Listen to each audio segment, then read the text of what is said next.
You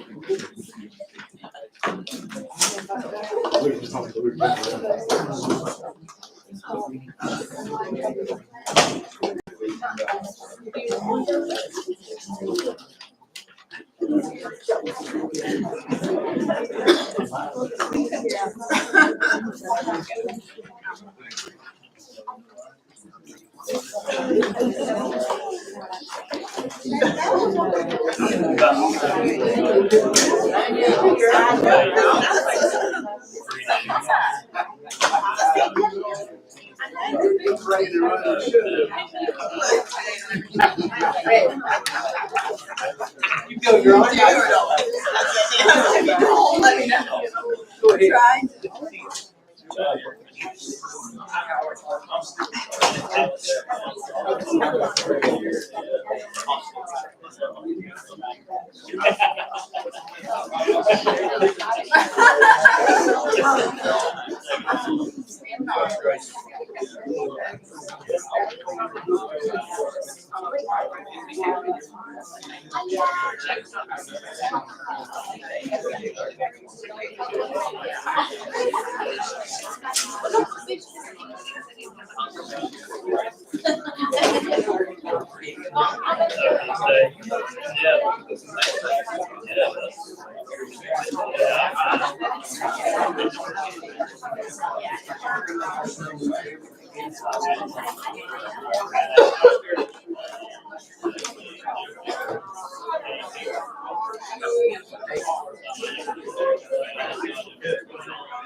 Good evening, everyone.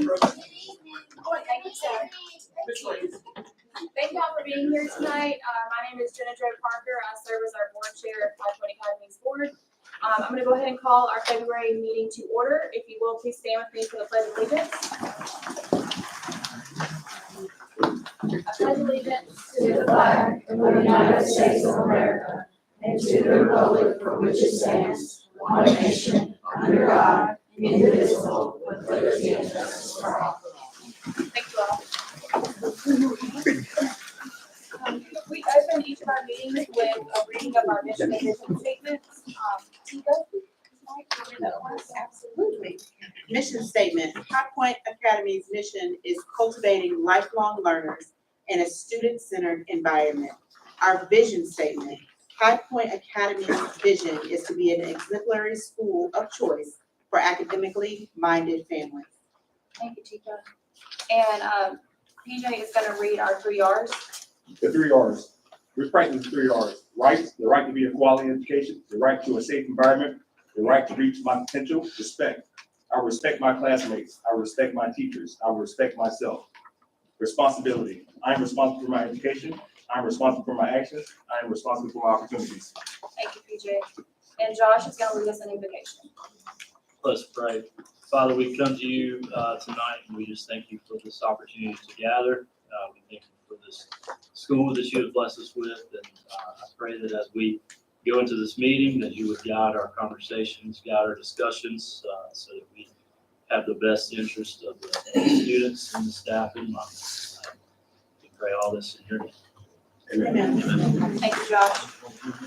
The first order of business is approval of our meeting agenda for February 24th, 2025. Is there a motion for approval? Motion. Sarah, thank you. Is there a second? PJ, all in favor, aye. Aye. Any opposed? Motion carries. Great. Our Grizzly Spotlight.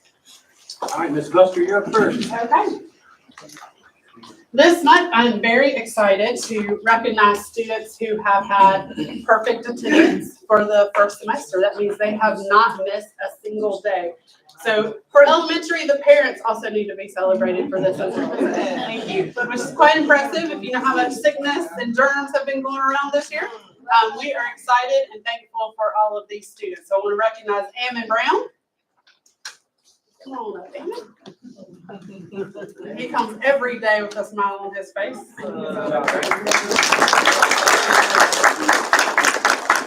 Sienna Long.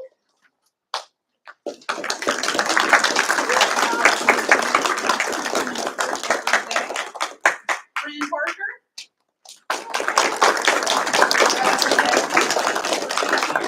I think that's all of mine that are here, but we also have Colby Pinker, Tanner Walker, Benny Valderrama, and Aiden Pradon. So thank you.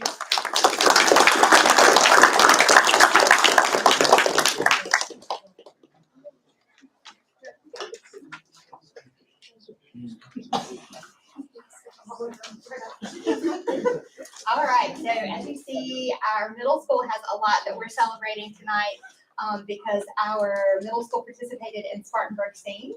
So we would like to recognize those students. I have Kaylee Colgrove, Nevaeh Jackson, JC Gibbs,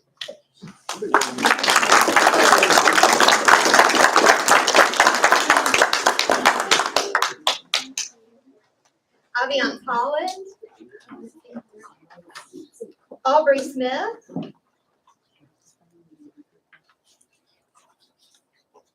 Benjamin Lime,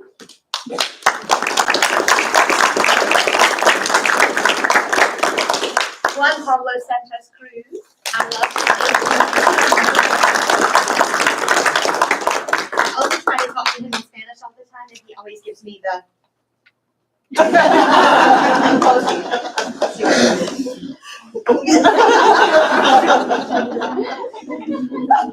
McKenna Purcell.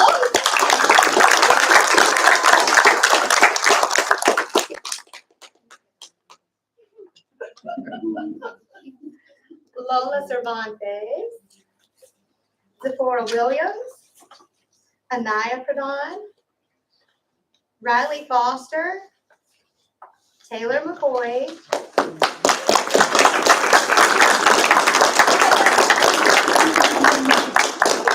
people are trying to get me to stink out sometimes too, but it's usually really good. And then I always get a smile. Kingston Purser.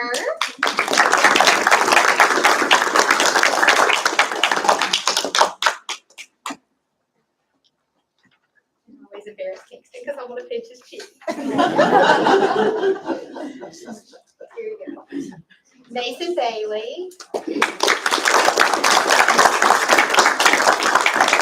I have a comment on Mason's style and profile and hairdo here. You have to turn around so everybody can see. Josiah Coleman. Warren Colgrove. I'm getting there. They're sticking together. Oliver Huckabee. I can give it to his mama because she's right here.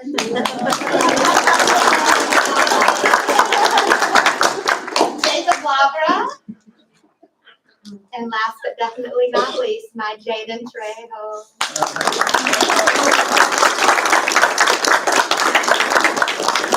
Jaden's also one of my students that I depend on teaching me Spanish, and he gives me the stink eye too.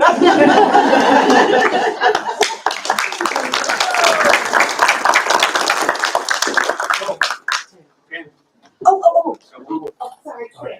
Yes, ma'am. So Nolan, actually, we found out today that his artwork. Remember the poster contest that he won, and we sent him on to the state level. He has won again for the Peace Poster, and so now he's heading to nationals.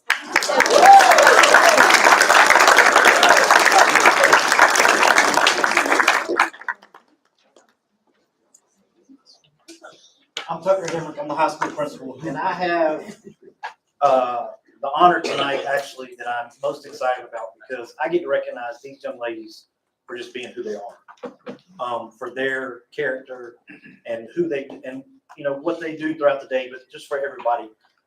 It's a tremendous honor, because I think that's the highest honor that you can get, is to be highlighted for your character. Some of these ladies, like Phoenix, I'm scared to death of her. I'm just messing with you. But all of these ladies, if you look at their pictures right now, I can guarantee you, you will probably see their pictures as a CEO, as a principal, as a superintendent, as something one of these days. All of them are going to go on to great things, and I would like to honor them for just being cultural builders and just being for who they are. And that's basically what I'm here for them. First one is Miss Pepper Erskine. You can see they're always smiling. Miss Destiny Grant.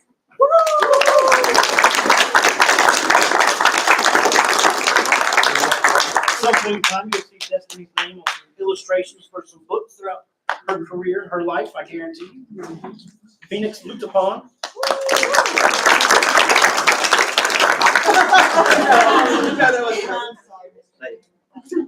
Lucky Pond. Lutapon. I had a summer tan in my yearbook photos.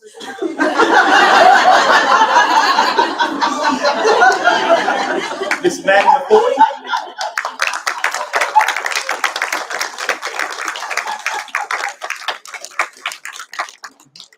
And Miss Tammy Purser.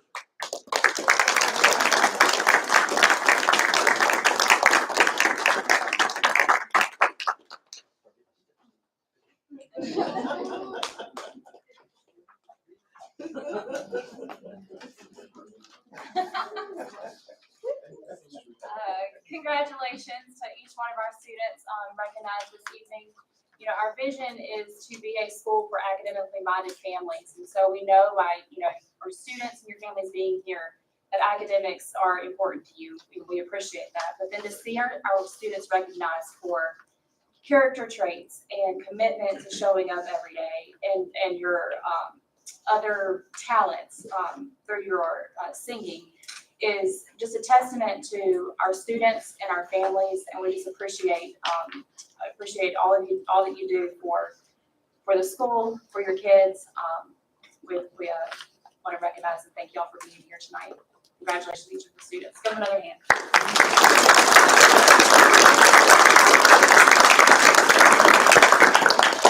We have a wonderful full house. You all are welcome to continue to stay for the rest of our meeting. It is a public meeting, so you are welcome to stay.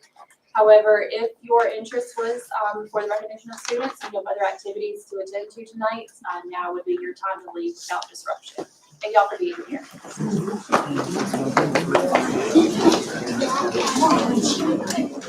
Thank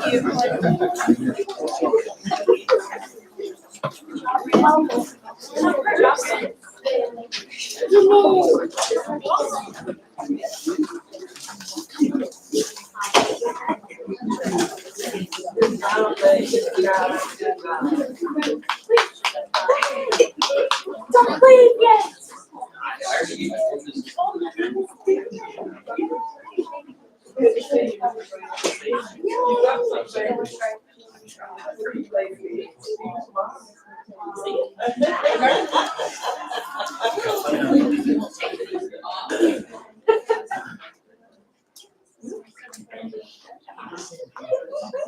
All right, still a good group.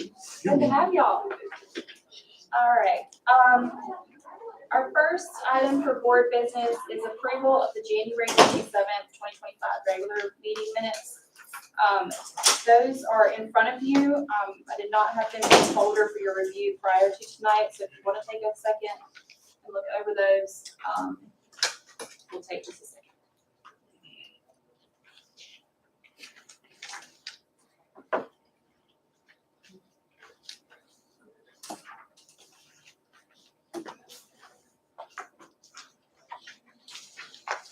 There is one correction of the spelling of Kyle's last name, Waltz, under further action in the first approval this time, so we're good there.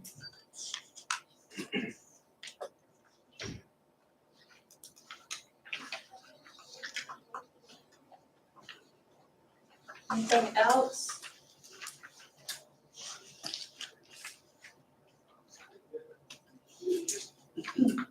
I'll take a motion to approve the January 27th minutes as amended. Motion. Is there a second? Second. Josh, all in favor, aye? Aye. Any opposed? All right. Ditto for the February 14th special board meeting minutes. Take a review of those real quick. My name is spelled wrong on the top. Your name is spelled wrong, yes, on calendar, directors present.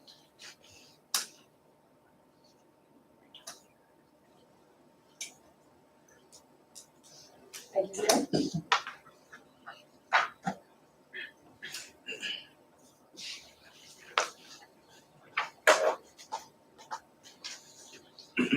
All we get is spelling and not content, we're good.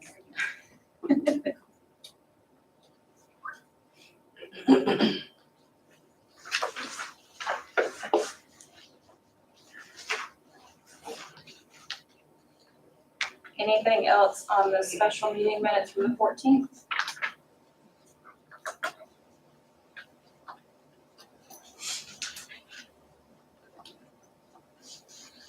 Motion to approve the February 14th meeting minutes as amended. Motion. Josh, thank you. Is there a second? Sarah, thanks. All in favor? Aye. Any opposed? Okay. Our January 25 financial report, I talked with, David King late last week, and with, some of the review that they're doing and, with the transfer, of the system and stuff, and just going over some things, January is not up to date to be able to really present anything for us tonight. So he welcomes any questions that you have. You can email him or Stephanie if you have any questions, email her. But we'll get an update next month. Our missed days forgiveness. When Hurricane Helene came through, the school missed 6 days.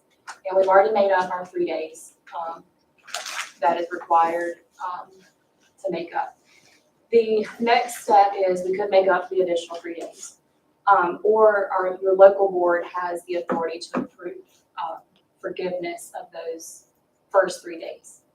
If we have any more missed after that, it escalates up to the legislature and stuff. But we only missed the 6. So we made up the 3. Our local board can forgive 3.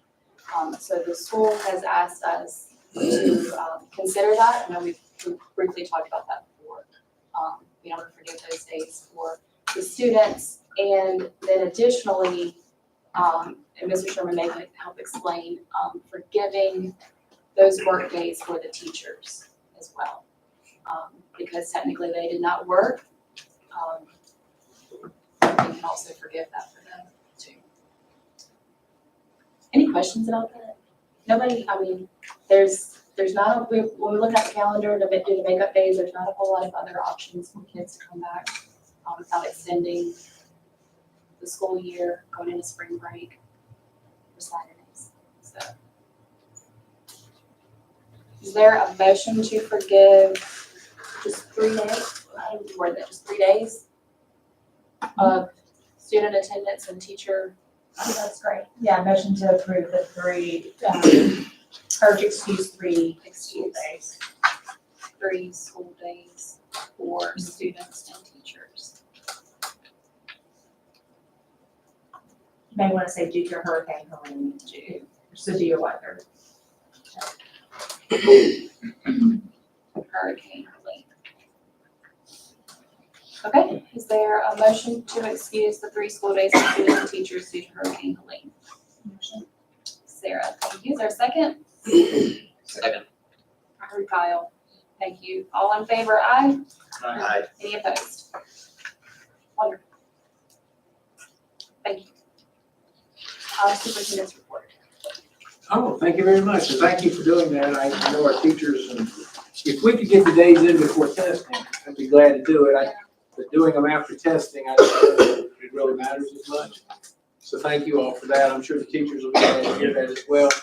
Our quote for the month, that really describes a lot of what we do here. There's not a lot of glory in the mundane things that go on every day, but when you see students recognized, like we see tonight, that mundane, constant stuff turns into some really great things for some of our students. And so there's no glory in practice, but without practice, there is no glory. So we have to hit it every day and hit it hard.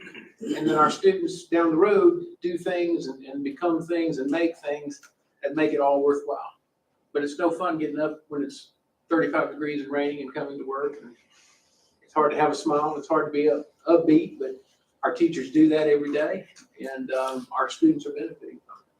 Moving along. Some important dates. Breakfast with the superintendent with me. If you can keep your food down and look at me for 45 minutes, we welcome you to come and spend some time with us. Good luck with that. Nobody's done it yet. The Lightning Thief, our school play, musical, will be the 13th to the 16th. Board members and everybody who's here today, let somebody know, bring some guests, bring some friends. If people see just how good our arts program is, they will want to put their kids in school here. So please invite people to come with you. We got some people from the Chapman Cultural Center are coming opening night. Is that correct, Katie? Yes. Okay, opening night, the 13th, we will have the Chapman Cultural Center people here to watch our play. We also, Katie, correct me if I'm wrong, everyone who has been given a tour, who comes to look at attendance next year, will be sent a ticket to come and watch our play. So we're trying to get our word out and let people see who we are. Carnegie Hall trip. This is our honors course. They will be singing in Carnegie Hall, and they'll be hanging out with the rich people in New York City, doing all kinds of fun stuff that most of us can't do. So that is the 19th to the 23rd. The kids are really looking forward to having that opportunity to sing and to do some stuff in New York and make some memories. The application lottery ends March 25th. Greg, do we have an update on the lottery numbers? 78 kindergartners, and about 235 overall. 78 kindergartners is good for this time of year. So we're up about 50 on last year and about 23 kindergartners on last year, same time. Is that correct, Greg? It is. So it's been a good lottery for us, and we've done a lot of stuff. Our teachers have worked hard. Our administration has worked hard. We've partnered with a company called Ridge Media that's doing some advertising for us, and we're getting the word out. So that's good news. Literacy STEAM Night is the 27th. Katie, do you want to speak to that? Sure, we're just trying to make a fun curriculum night. And so we're gonna have throughout the whole main hallways, we're gonna have several hands-on activities from Project Lead the Way at every level. So you can see what the kids are doing in those classes. We'll have the book fair open, and Mrs. Huckabee and Ms. Hannah, our literacy coach, are planning a bunch of literacy activities so that kids can go and read stories and create stories and make stories and just have a fun experience with books. But we're also trying to make it so people will want to come. So we're having food trucks. We're having a couple of local community members come, like the local library, so you can get a library card. And we're also talking to some people in the local community to see if we can get some first responder vehicles here just for fun, because like that'd be a good partnership. So just trying to beef up curriculum night a little bit. Is that geared toward current students? Yes, I will post that on social media, and I will send it to all the people who have entered the lottery who have been on a tour. I'll email them a flyer that I've made and invite them to come as well. So it is open to the public? Sure. Anybody wants to come see, that'd be great. And we will advertise it. Yeah. But we're hoping that we get a good crowd for that. Teacher Appreciation Week, May 5th to the 9th. The teachers have asked me to tell the board if they get new cars this year, to line them up in alphabetical order so they can get them quickly. Ms. Purser, I'm not sure that's gonna happen. It's a good thought, though. Graduation is Friday, May 16th. Board members, you'll get a packet towards the end of April that will have your tickets, your parking spots, and all of that will be given to you sometime around the end of April, 1st of May. You'll get that information to you. We had a speaker, but we don't, so we're working on that. Hopefully I'll have that nailed down by the next board meeting. We're working on it. Moving along. It is hard. It's really hard. We're going to talk about math scores, and I'm going to let them do this by grade level. So, Miss Buster, you're up first. Okay. So this is a chart for our elementary MAP scores, reading from fall and winter, and the numbers represent percentage of students who are at or above grade level. We had some really nice gains in many areas. We do have first grade and fourth grade that had some little dips that we are addressing there. First grade, we did lose a few students, so the numbers aren't exactly where they are, but we've spent, as you've heard in here, we have Youthline now, so we have spent quite a bit of time getting that up and running. So I feel like now we're kind of shifting back to integrating that into everything, but taking a look at comprehension and the rest of everything that we do for reading as well. Fourth grade, we were able to identify the large part of that issue, and we've tweaked things with the help of Ms. Hannon and our teachers with our new curriculum. We've got on a very good schedule now and finding out what we need to do for that. So that is reading. On these scores, there's, when you, like, there's different parts of reading that culminate to give you that score, Yes. correct? So you can break it down and see, it's maybe not reading overall, it might be just this one area that students are struggling in. Yes, and we took a look at that in our day meetings. Yeah, Foundations, which includes the majority of the phonics piece for kindergarten through second, we saw some big gains in that. So we were able to see, okay, well, we kind of fell back in this area, so we got to get back on track right. to do that. So there has been a learning curve this year, but you'll see, especially in kindergarten, where we started the year and they start with those foundations, we've seen great progress with them as well. And then for math, same thing. We are very proud of that. We do have 3 grade levels that our percentages fell some, and we feel like a lot of that is due to some schedule shifts because we have incorporated some other things in our day. We haven't put as much of an emphasis as in years past on small group instruction. So we've kind of tweaked schedules in those grade levels to add that back in there too, because you can really see that that's pretty powerful. So we're working hard. We're excited, and we're excited to see where we're going to go. Any questions, anything? How much of a, I should know this obviously after the years of being in here, but with the drop, with the dips, how big of a concern is that? Or is it, again, depending on what area it is and what work you're? It is depending on what area. I don't put as much stock in the winter dip, Right. but if we see this in the spring, we will backtrack and change what we need to, which is what we did this year based on last year's. Yeah. Yeah. 'Cause I know it's important, It is. but is it really showing? Or what is it showing?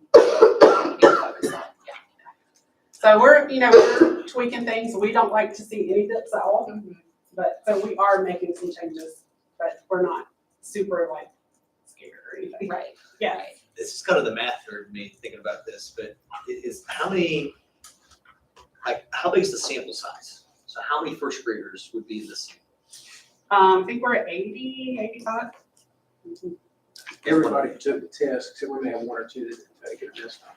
And this includes If every you have a group of first 10 that is grader. doing well or falling behind, that's gonna, We can see that as well. Yes. so, Yeah, numbers like that. so, yeah, that's just, I know it may not matter for how it's measured, but understanding the ends makes a big difference in how we're doing. So I just wanted to mention that I don't know if that's data we have. Yeah, because some of our teachers, when we, went through it, and we've gone through this with a fine tooth comb with them too, so they're well aware of all the data. But they pointed that out as well, that it's not Theory follows its complete own curve. matching, So we're excited. We've had lots of great things happen, and we're also looking at new math standards for next year. The curriculum is changing as well. We're gonna still be using Eureka, but it's a different Eureka product. So we have a lot of changes. Sometimes it's good to see something that you need to work on because it gives you something to do. It something does. to strive for, It does. which can be exciting to achieve. And that's why we added UFly this year, a whole new curriculum. That's why we have letters now, because that was a whole state issue. So we've had a lot that we've asked our teachers to learn and do in the classroom. And sometimes when you focus on some of that new stuff, you've got to also keep up momentum in the other areas of what you have to do as well. Anything else? Okay. Thanks.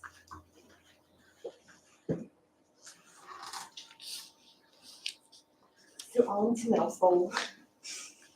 So in our middle school numbers, we have math first. And the one thing I think that struck me the hardest was that it was our 6th grade that we saw a little bit of a dip in. Everything that I've ever been taught is that typically your winter scores dip anyway. One of the correlations that we have made is that our pacing guide for sixth grade may be just off a little bit, which means that these students have not been introduced the concepts that were on the winter map for math. Say that fast really quickly. And so when we look at that correlation, you know, is it time for us to pivot and look at different options to be able to do maybe some bell ringers or introduce some different concepts? We're hoping that with the new curriculum that's coming out for the state for math, that will eliminate some of our problems. But we were thrilled to see that it wasn't as big of a dip or a problem as we thought it was gonna be. Traditionally speaking, even from last year, we saw major deficits when it came to math. And one of the things that, like I said, we were able to point out was that in sixth grade, some of the things have just not been taught yet, that it's part of the pacing guide that we're having to follow. Are there any questions about math? Is the one, on the sixth grade, is that when you teach pre-algebra? Is that a concept that gets introduced? It is a concept, but there also is a lot of basic math that's going into it. And so one of the problems that we have seen is that our students are not learning their math facts, like fast math facts, like multiplication, being able to do mental math for division. And so that's some things, and I can point out that Ms. Garrett and Ms. Green both have been doing things as students enter their rooms. So a lot of our math has been a little bit of remediation because they came to us realizing, hey, this kid doesn't realize what 6 times 4 is. So they're standing at their doors as they're going in with, you know, math facts. I also have been working with them. I'll see them going down the hallway and I'm like, what's 6 times 4? What's 7 times 3? What's 8 times 2? And like we're high-fiving and walking down the hallways doing these basic math facts. And I think a lot of times as educators, we take for granted that that's something that you learn in 3rd grade. You may learn it in 3rd grade, but by 6th grade, sometimes you forget, you know? So if it's not a concept that you're using daily. So like I said, I was really thrilled to see that 7th and 8th grade didn't struggle with a dip. I'm hoping that that's not a matter of problem whenever we come to the end of the year. But I was thrilled to see that it was just 6th grade people getting ahead, which was not super big. So, anything else? Okay. All right. Then with our reading numbers, obviously we saw growth in all areas. We were able to hone in and identify our students struggle with reading comprehension, which I think is something across the board that a lot of schools are dealing with right now. My expectation is that we're better than that, than all the other schools. And so when we talk about reading comprehension, I can pick on Ms. Bursar because she's here. I know some of the things that she's working on in her class with her 6th grade students. I do have to say that is probably what contributed the most with our growth, is that our teachers have honed in on what those specific deficits are. The other area that we've noticed with our 7th and 8th graders is the root word problem. We're having major issues with vocabulary. So I actually am looking at, I know in my previous school district, we have workbooks that we use for vocabulary. Are they in the warehouse? So we're looking at doing a workbook that is going to focus on vocabulary words. I had jokingly said that I'm going to pull out the old Reader's Digest because some of y'all may not be old enough to remember this, but in Reader's Digest, it always had words in it, and my mom used to make me do vocabulary words in it. Yes, yep. And then she would quiz me at the end of the week, especially if it was over the summer or end of the month, we would go over it. So I've told them that, you know, it's kind of like with math, the reinforcement of the root word and being able to identify what the root word is, what the prefixes and suffixes are, and that we want to be able to identify all of the needs with that. So to go back to something that was tried and true was the old workbooks that we used. So I'm hoping that we're going to see major growth by the end of the school year.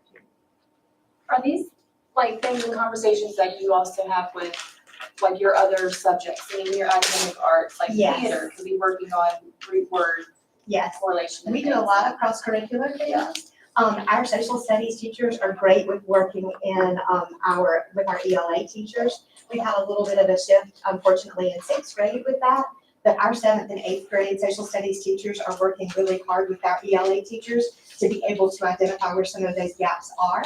And they're also working toward how can we integrate our vocabulary words into our ELA practices so that we can cross-curricular that way. Right. So, yeah.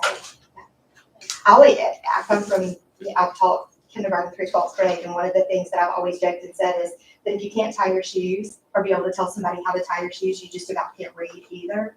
And so we're seeing a lot of correlation, and there's data that actually supports that. And you would be amazed at the students that I talk to that can't tie their shoes because that generation never learned how to tie their shoes. And they struggle when it comes to reading. I read something about that. It's the way that the brain talks to the other side. Mhm. And yeah, if you can't tie your shoe, yeah. To do the right I read something about that. It's weird too when you get into that. It's how your brain is wired that way, yeah. Because they wouldn't cross that. That's right, yeah. Casey, what kind of shoes you got on that?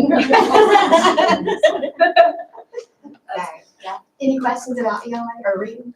So this is the percentages set to the standard, right? Yes, sir. And then later we'll look at where we sit next to people in the state. Yes, So this doesn't mean that we are in the 39th percentile, it's that 39% are over the standard. exactly. And that's the national norm. It is. That's like students all over America. Yeah. At or above the grade Yes. level. And I will tell you, Gray and I actually have had this conversation. High Point traditionally has been higher than what our standards are in Spartanburg County and in the state. And I think that we're still following in that range of being in the higher portion of it. Overall. Yeah, overall. Yeah, that's If a you're good above question. 50 in the nation, you're really doing good. It's very competitive, and then there's a lot of people not doing anything. Yeah. That's a good question, that's a great question.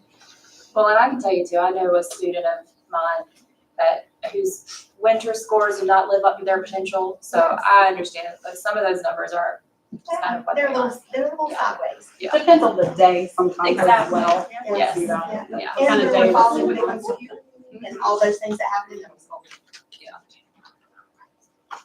You're there. Wonderful. Yes, thank you. Anything else? We're passing notes. Tammy has hugged a kid, hit one, and now it's passing out. Been a good board meeting, Tammy, thank you. And it's all recorded. HRU was in. I'll work on it tomorrow, I will. We do not have a high school report, and this is why, we did not have any kids test in the fall. We didn't test anybody in algebra, and we only tested one class in history. We had a couple tests in biology and English too. Our scores were a little down, and here's why. I've talked to people all over the state, and they're worried sick. They changed the test in algebra, in English 2 and biology this year. And basically, if you've ever heard of Bloom, does everybody know who Bloom is? Bloom basically has this chart and levels of understanding. So the first level is just factual knowledge. And then it goes to analyze, synthesize, compare, contrast, all the way up to creation. So the higher you go up that chain, the more you're expected to know. So in the past, a lot of our tests were written, 50% of the questions were at level 1, basic understanding. The new English 2 test and the new biology test, only 15% of the test is written at level 1, which means our kids are really having to think a lot higher to answer the questions on the test. And this is going to continue to get more rigorous as they revamp the test every few years. So because of that, the last part of this year and a good portion of next year, we're going to be working on assessments in our school and over the summer and some of what we do. So assessments are going to be a big part of what we do. And they're also going to be a big part of, because of what's coming up next, that Mr. Lancaster is going to go over, why assessments are going to be important in this area too. So go ahead, Mr. Lancaster. Actually, it's gonna be mostly other people that are talking. Mr. Sherman wanted us to give you an AI committee update. So I think we've talked about this before, but we got a committee of teachers together to start looking into AI. Just because we know that it's out there. The kids are gonna use it. We feel like it's best if our teachers know what's out there and how to recognize it and guide students as they use it, what might be dangerous or biased in it. So we're going to start with an activity. So if you've got your computer, you can open it up, or on your phone, if you want to get ChatGPT, and this could be our librarian is going to walk you through this one, just give you an example of what a first grade teacher might do with AI. So as part of the committee work, we really want the teachers to see how AI can benefit them and be almost like a teacher assistant at times before we ask them to help guide students through anything as big and somewhat overwhelming as this can be. So we did want you to experience it a little bit. So again, on a computer or a phone, or look on with someone, just go to chatgpt.com and type in some version of this prompt. It doesn't have to be exact. You can change the word families if you want to. We just want you to see what can come up when you introduce a prompt like this into something like ChatGPT, which is not the only AI program available, but it is the OG and the most common, well, She said, oh, she's OG. It's the one that helps me make my grocery list every week.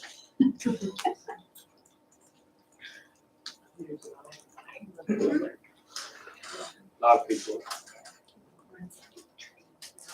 And so as you see a result come up, you know, if you'd like to tell us what you notice about it, or.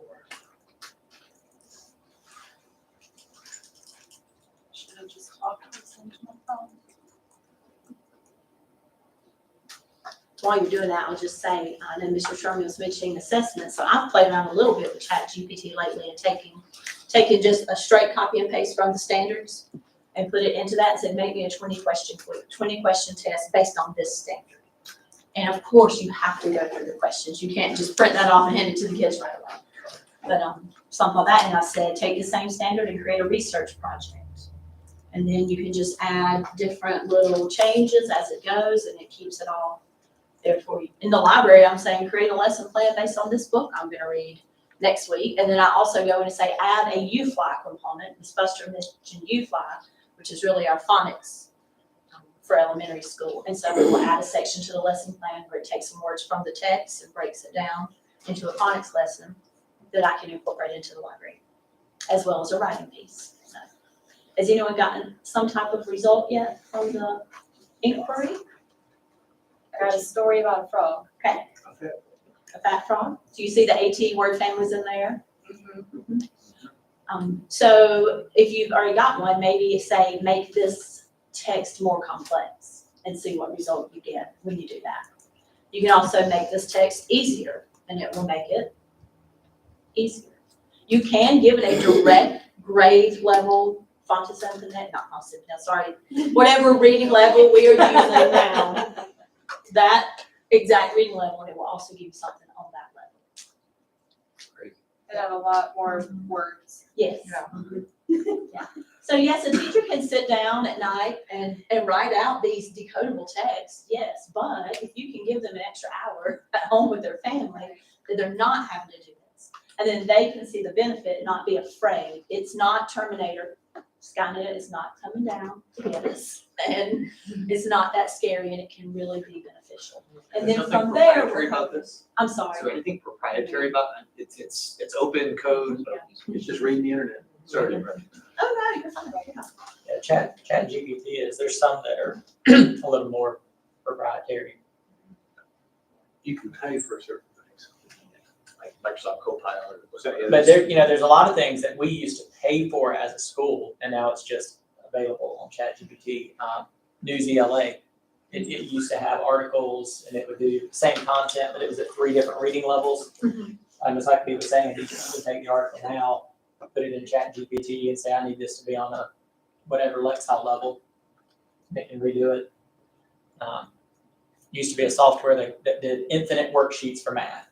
Teachers would pay for that so they could get more practice problems. Like I said, you go into there, put the standard in, say I need 20 practice problems and an answer key to go with it.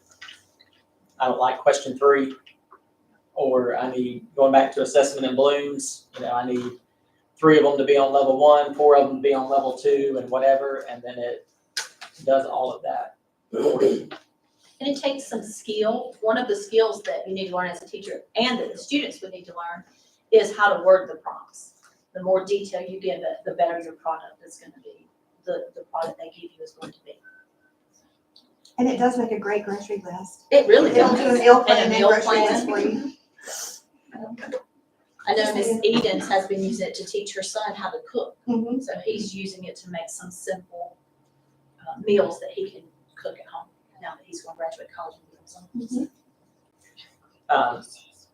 And we do know there's going to be some teachers that push back on it, right? Because I think the temptation is to think it's just write this paper for me, do all the work for me so that I don't have to do work. And that's not, it's like any other tool. That's not what it's supposed to be used for. It should be used to enhance. So making sure that teachers understand that. And if they don't understand it, it's hard to they can't teach kids to use it in that manner. Read an interesting story in a book about AI in the classroom, and it talked about, I think it was the late 1800s, some of the most prestigious universities in America, your Harvards, your MITs, and there was this new technology that teachers were being told that they were going to use, and the teachers threatened to walk out over it. It was a chalkboard. You know, and then in the 60s, TV started becoming more prevalent, especially in schools, and the teacher said, you know, oh, y'all are going to replace us with television. The kids are just going to come in and watch TV all day long, and we won't have to teach. Well, that didn't happen either. You know, it's the same thing. AI's not trying to replace teachers. You know, it's not trying to make it so that students don't have to work. Used appropriately, it can be something that enhances education. And if we don't teach them how to use it, they are just gonna use it as, Yes. do this for them. Yeah, if we're not Teach our proactive, teachers how to do it. Right. And that has to be the first step. yeah, if we're not proactive about it, it's not going anywhere, and it will get used in that way. So speaking of teaching it to teachers, we go to the next and open up our professional development schedule. And this is You should definitely have a copy of that. Yes, it is a first draft, we'll call it. But something that's important, I know we have lots of teachers on the committee, and the suggestion was made, you know, give us something to play with this summer, so we're not just coming in on that first busy week, trying, you know, and getting overwhelmed and learning these new things. So we're gonna gather up a set of applications, ChatGPT of course being one of them, and send those things to teachers. And if they choose during the summer to kind of do some exploration with that, that can help drive what we're going to instruct in our professional development schedule. So we'd like to start off in August with doing like a little conference style session where they come to different presentations that people from our committee will do.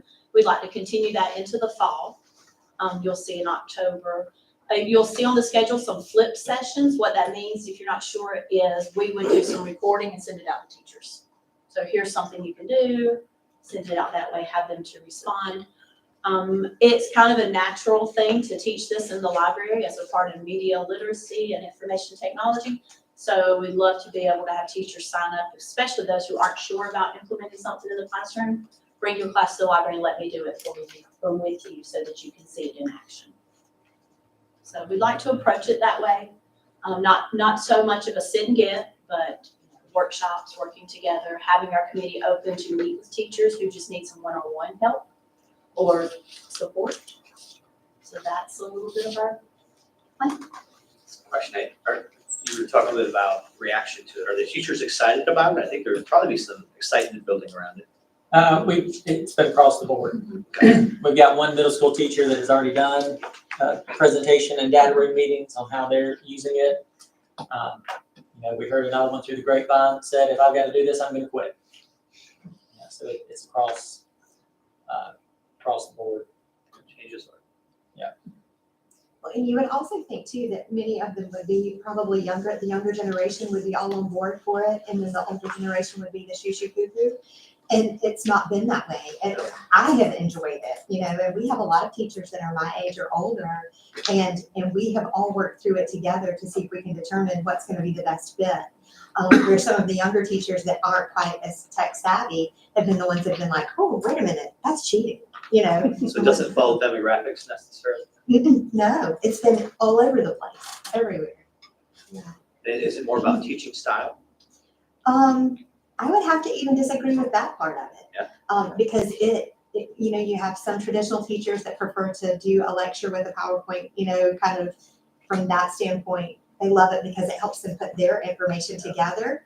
And then we have our very out of the box teachers that are all about it because they're like, this is another piece of technology that we can utilize. I think a lot of teachers base their fear on other initiatives that have gone wrong. So Yeah. again, thinking back to sixth grade and multiplication facts, you know, in some teachers' mind, the reason that exists is because of the calculator, right? Calculator is so prevalent, that is why kids don't memorize their facts anymore. You know, so I think in some people's minds, if we were to go back in time and never allow a calculator into the building, that would have kept that problem from happening. The calculator's still outside when we leave. you know, it's Yes, kind on of our the same, phones, right. yeah. It's kind of the same thing with this. We can bury our head in the sand. We can ban it during the school day, but that doesn't stop them from using it when they go home.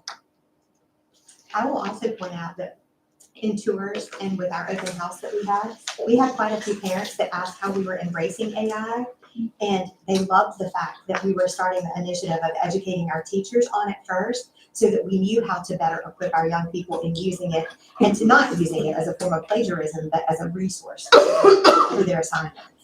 So the parents across the board have definitely been excited about that aspect of it. You know, as a school, if we embrace it, we can set a standard for our students and what we expect. If we don't embrace it, the kids are gonna use it anyway. Half our teachers won't know what they're doing, and the other half will be complaining. So, you know, as a school, we have to embrace it. It's not gonna go away. It's here to stay. It's gonna become more prevalent. In fact, at the beginning of the year, I asked Joe Sanders to tell me how many kids were using ChatGPT. It was 33, like the second week of school. By the end of the first semester, it was 397.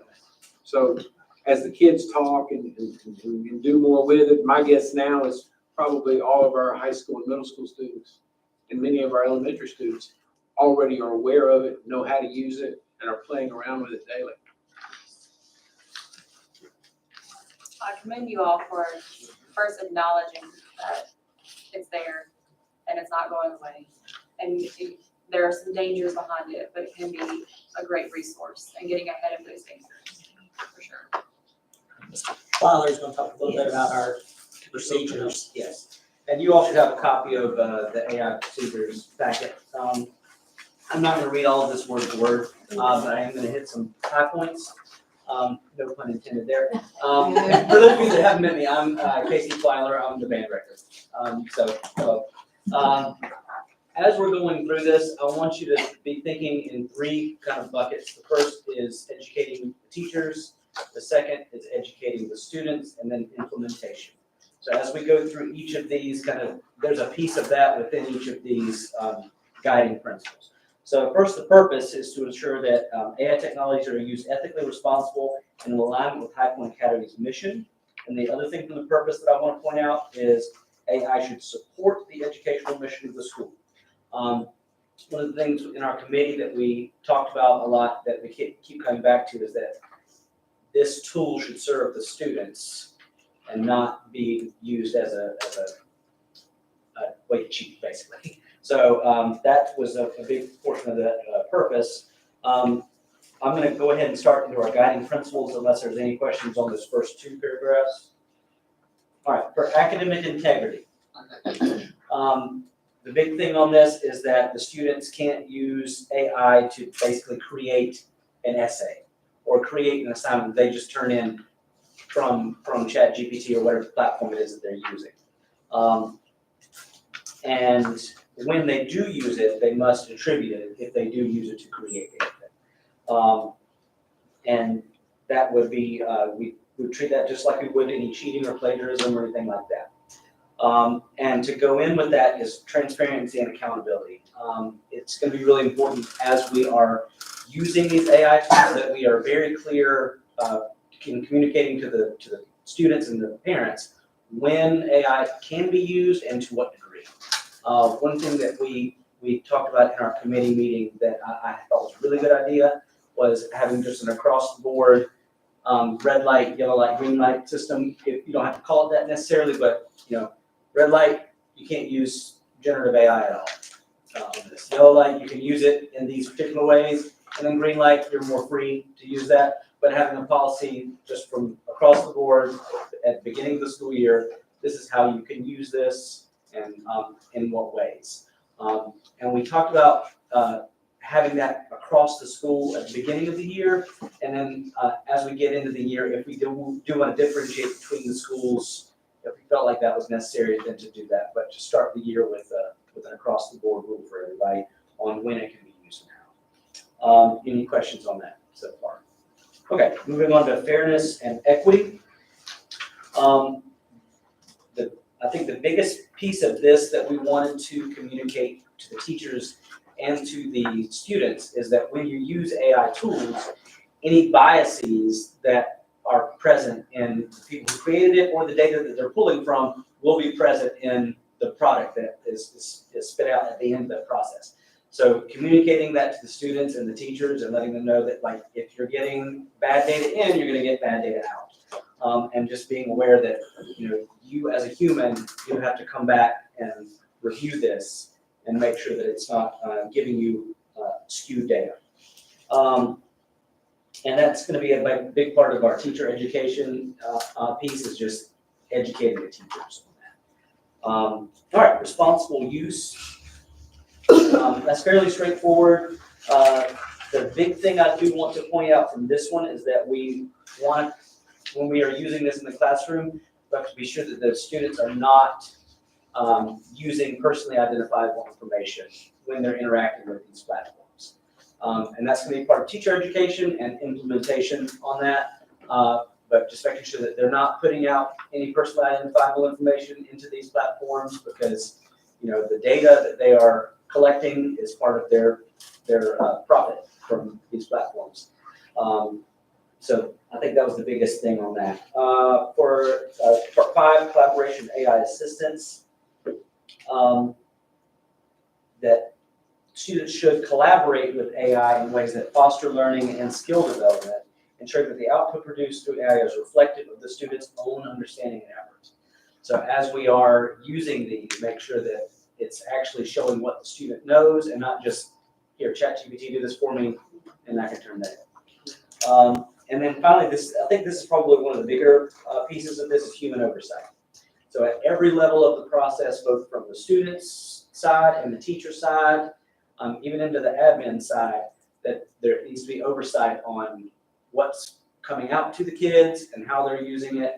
But at the end of this process, whatever you're using with the computer, it's got to be human at the end of it, who is reviewing it and using it to produce something that they would have been able to produce before. And then prohibited AI usage.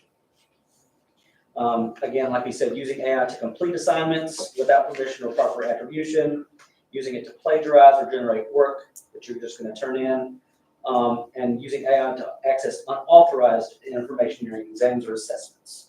And then using AI to manipulate academic results or engage in deceptive practices. So those are all being considered violations of the code. And they'd be treated through the disciplinary process, just like anything else. And AI education and awareness. We've kind of talked about this quite frequently, but training the students so that they can then training the teachers so they can then train the students is going to be a big part of this. And this is not really in this piece, but if I can speak on our committee for a moment. We felt that it's going to be our job as part of the AI committee to be kind of the face to the teachers on this, because there's a lot of misinformation and misunderstanding about what this actually is. And so we're kind of going to be the cheerleaders and kind of face to face with the teachers on how we're going to implement this, and really coming from the staff side of things rather than admin. We felt like that would really help the teachers kind of embrace this without feeling like, here, you have to do this, and we're just going to throw it all at you and, you know, not give them any support. So having us on the committee kind of being the liaison to the staff on this, I think is going to be an important part of the success of this project. Casey, that was excellent. Thank you so much. Does anybody have questions for Casey? I have, so go ahead, I'll answer.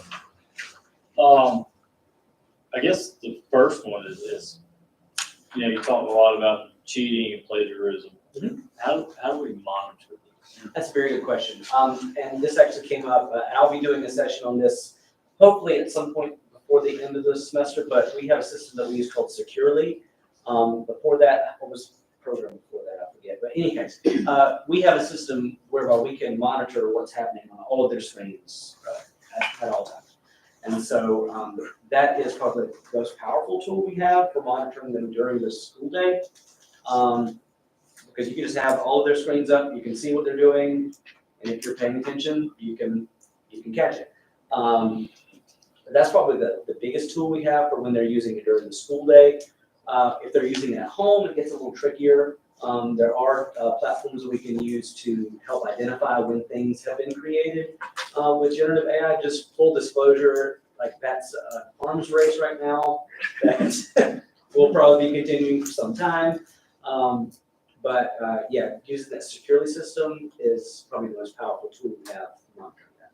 And there is something embedded into Google Documents that I've just started looking into, which will show if the student takes a large chunk of text and suddenly pastes it into the document. And that's usually a telltale sign. And the more teachers use this, it sounds like ChatGPT or AI when it's You can created. Like, you can tell that sounds like. And the biggest thing is it doesn't sound like the students writing. Yeah. As a teacher, that's the. If you know your students and the way they do, you will. Yeah, you know their writing style and what they're capable of. And that, I mean, that's another reason why we talked about it with assessment. Part of what's gonna have to change is for so long in the world of academia, writing has been the way you measure assessment. Right? Like if you think about high school and going to college, I mean, even when you do your college courses, you do all this stuff and then you write an essay to show what you know.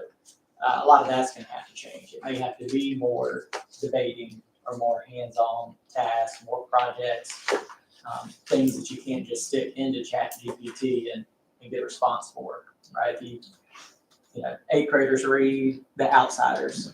If you have them write an essay on which group they identify with in the book and why, you know, maybe you have them stand up in front of the class and debate it. I mean, it's, you know, at that point, ChatGPT can't produce that for them. Will it ever be to a point where you just, if they turn in a paper, like the teacher, the first thing they do is they just run it through, because I'm sure they turn in everything online, right? So is it gonna be something where the very first thing the teacher does is run it through these checks to make sure, or is it gonna? We might need to do it. They have some software out there that attempts to catch it, but it's, you know, it's a hamster wheel of it catches it and then AI gets better at avoiding it and then they get better at catching it and, you know, they have software out there. But I would say I think the biggest tell, like you said, is just it doesn't sound human a lot of times, or it doesn't sound like the way that they would write. Yeah. And so I think our teachers who know their students' writing styles, I think you're gonna be pretty quick to catch it, especially if they just put it in there and don't edit anything. Now, if they go in and they edit, you know, that is harder to catch. But if they just copy and paste from ChatGPT at this point, it's very obvious. You talked about an arms race. I think about radar detectors and laser detectors. The same people that made radar detectors made the detection. Yeah. And same with the laser. So I imagine somewhere coming up is gonna be the answer. They still have one group, and they still have. That's right. So the same people that own ChatGPT. ChatGPT and Detect GPT. Yeah. I bet that's not too far around the corner. They'll keep changing it, you'll keep buying it, yeah, that's probably true. Casey, thank you, that was fantastic. There's one thing I want to bring your attention to. If you go back to number 1 under academic integrity, under the first paragraph, it'll say students must uphold the honor code. This came up in board meetings last year about an honor code, and we were in the process of writing our charter and writing our strategic plan, and we just said we're going to come back to it. Well, we have come back to it. We gave this to our principals last week, I believe. We're going to get our principals, some teachers, and some students to work on an honor code. We're going to be looking at the 3 R's, honor, integrity, and service. We're going to be looking at the things that we already use, this board is already blessed. And we're going to be looking at using that around what we're building for our honor code. But we're going to have teachers and students involved, just like we have teachers involved in this whole AI rollout. Our teachers will be the ones doing the teaching and be embracing it. And we hope that if our teachers embrace it, other teachers will embrace it as well. The honor code will be the principals, their faculty, and some students that sit down and develop our honor code. Have you asked ChatGPT? Yes. To be able to do that, and they were like, no. You'd be surprised what I've asked ChatGPT. And it'll do it too. It'll do anything you ask it to do. But The other thing I want to bring to your attention is at the very top, we listed this as procedures. We did not list this as a policy. If it becomes a policy, the board has to vote on it. We feel like ChatGPT is going to change so much over the next couple years that we want to avoid having to come back to the board every 3 months and change the policy. As we update procedures, the board will get a copy of everything we update, everything we do, but we kind of want to hold off on the board. The other issue we're going to run into is the honor code would have to be voted on by the board because that would go back to our discipline policy, which is voted on by the board. So the board doesn't necessarily have to do anything with AI policy, but when we develop the honor code, the board will have to adopt that because that goes to discipline and the board has to approve the discipline code. So you all will be looking at that sometime maybe in May so we can change, if we make any changes to our discipline code, that can be done over the summer for next school year. So does everybody get that distinction? The policy, the AI can be a procedure. The honor code has to be a policy because it ties back to the discipline code that you all have to approve. I had another question. In the fairness and equity section, what does it mean by promote inclusivity in learning environment? Can you expand on that? Apologies. I can say, for one thing, when I read that, I know that there are a lot of ways that AI can help students with special needs. And there's certain programs that can help create just visual schedules for students and things like that. So then we make sure that all of our students and our student body and their different learning levels and the way they can access it.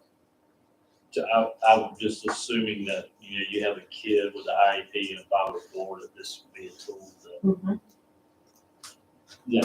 It could help them. may be geared towards them more than some other students, potentially. Potentially, and there may be there's so many different tools I out was about there. to say, there's just so much stuff, and there's Yeah. so much stuff coming down the pipeline that, like, what's available now, what's available in August, is gonna be so different. Yeah, I had Joe look about 3 months ago, and I think there was like 60 tools like ChatGPT. Like 45 of them you had to pay for and 15 were free. That was 3 months ago. That number may have doubled.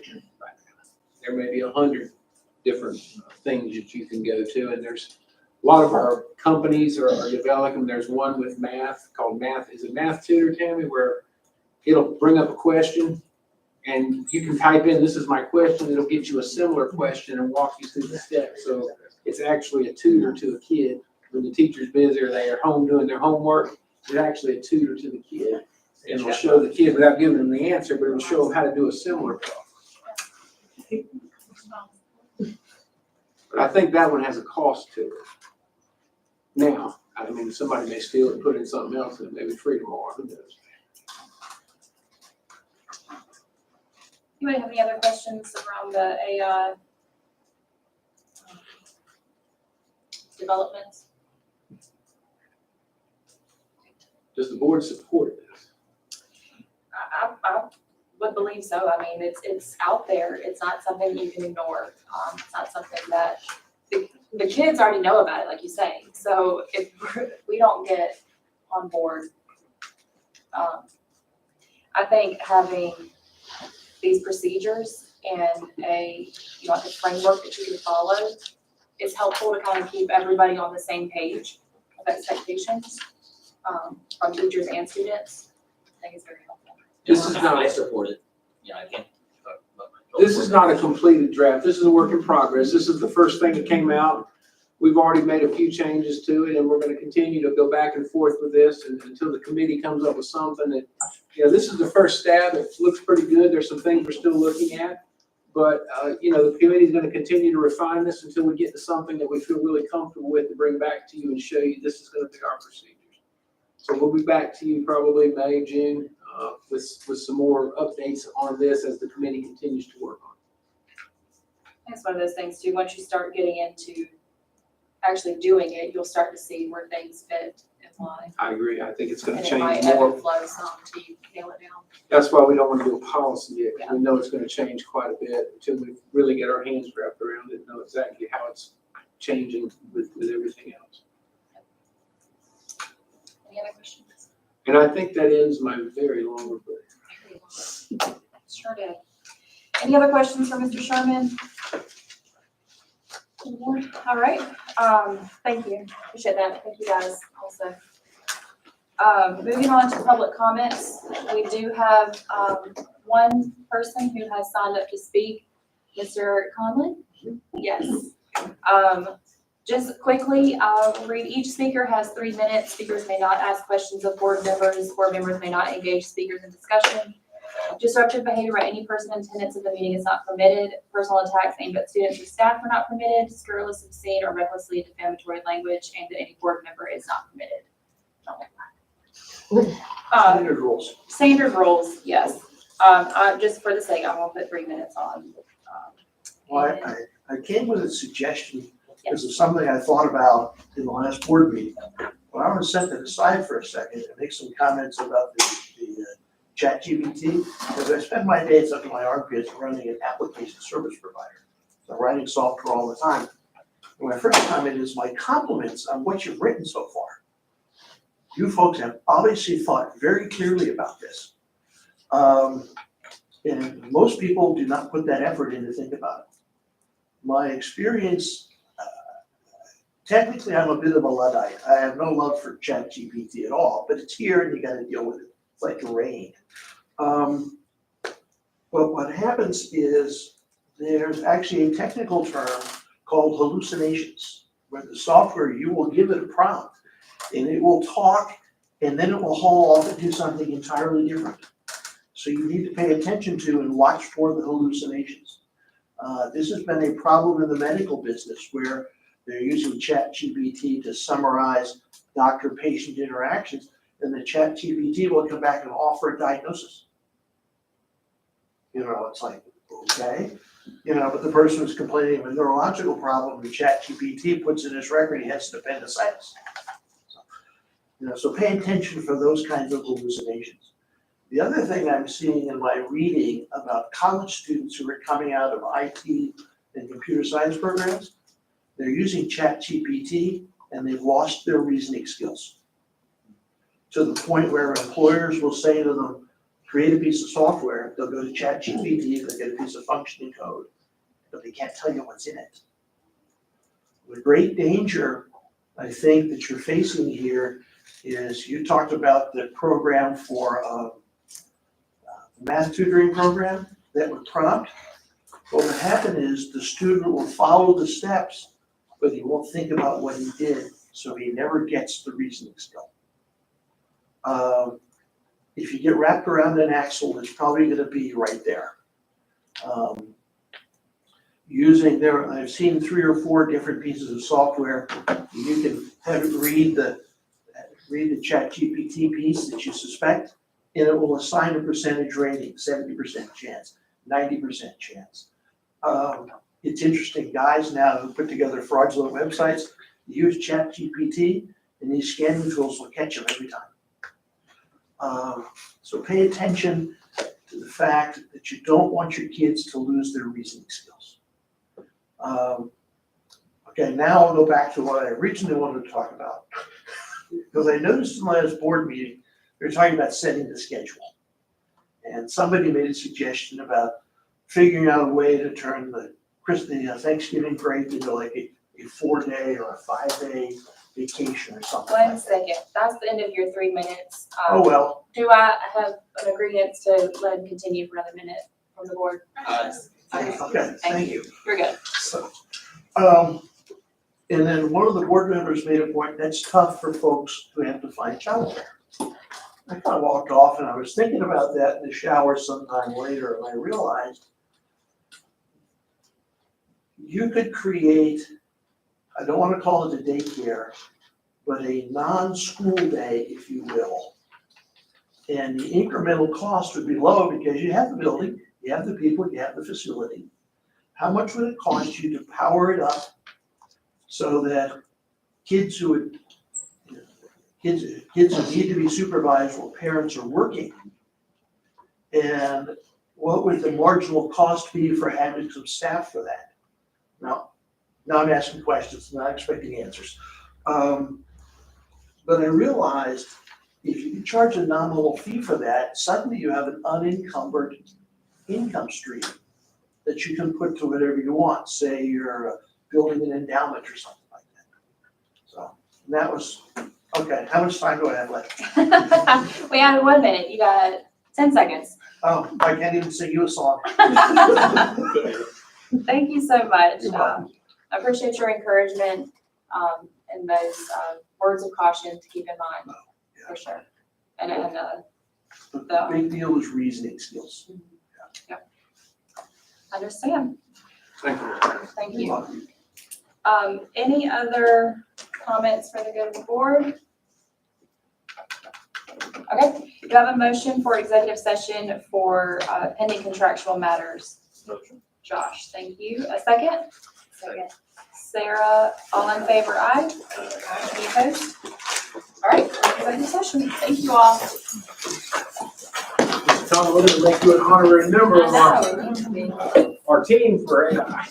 We'll call you. Good idea, right? You're right.